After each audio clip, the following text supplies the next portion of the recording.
नबी पाक फरमाते हैं मैं बारगाह खुदाबंदी में पहुंचा, अल्लाह ने फरमाया अभी मेरे लिए क्या लाए हो?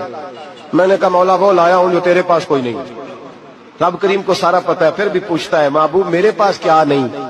फरमाया तेरे पास आजिज़ी लेके आया हूं, तुझसे बड़ा कोई नहीं, तू किसके आगे आजिज़ी करेगा, सबसे बड़ा तू है, मैं आजिज़ी लाया हूं। तो कहा अभी मांग ले।